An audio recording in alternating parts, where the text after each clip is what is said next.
Let's go ahead and try to tear this thing down so we can change out the battery. Not exactly too sure how to open this, but I do have to be careful because there is a battery in here. So it looks like I see some clips right here. Oh, that was easy.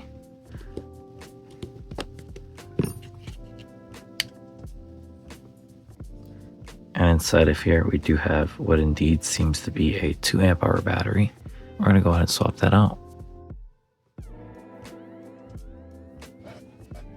I think I'm just going to cut it off. Or sometimes taking this and twisting it does seem to help. A little bit of trouble. I don't want to snap it right here by prying. I'm sort of trying to twist it to get it to come apart. I sort of lifted it a little bit. Let's see if I can give it a little snip there. There we go.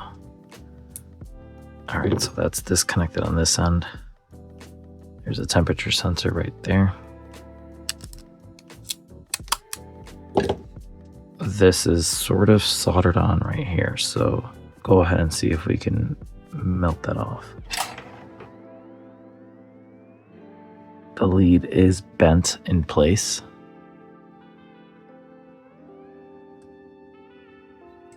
Oh, that came off.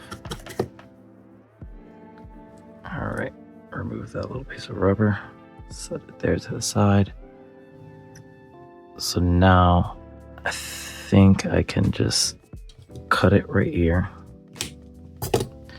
Doesn't give me a lot of room, but it's a little bit that I can reuse.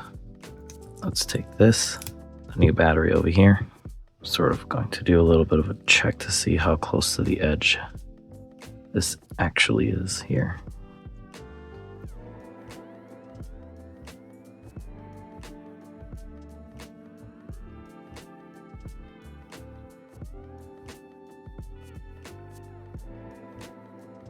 There we go.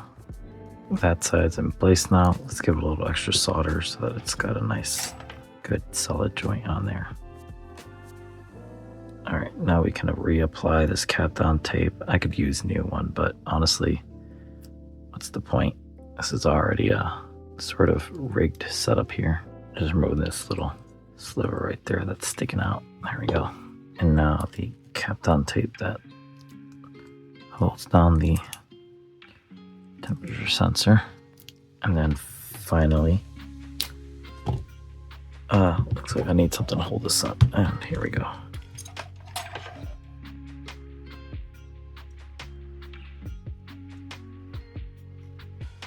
Not getting good contact here. Sometimes this helps. There we go.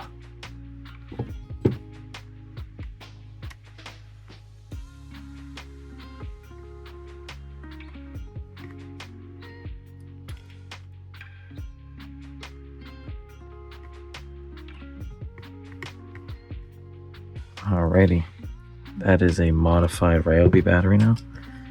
Let's hope it turns on and it doesn't have some kind of detection chip to see if the battery was disconnected.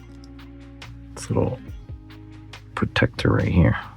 A little piece of rubber that was sort of protecting it a little bit.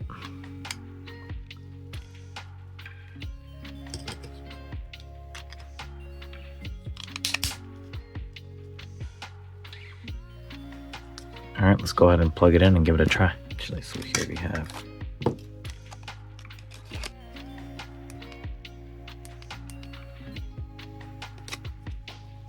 There we go. We just need one more final step.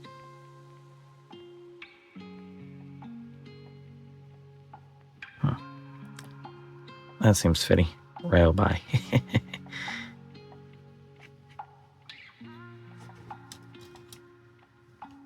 That is how you make a 3 amp USB lithium Ryobi battery.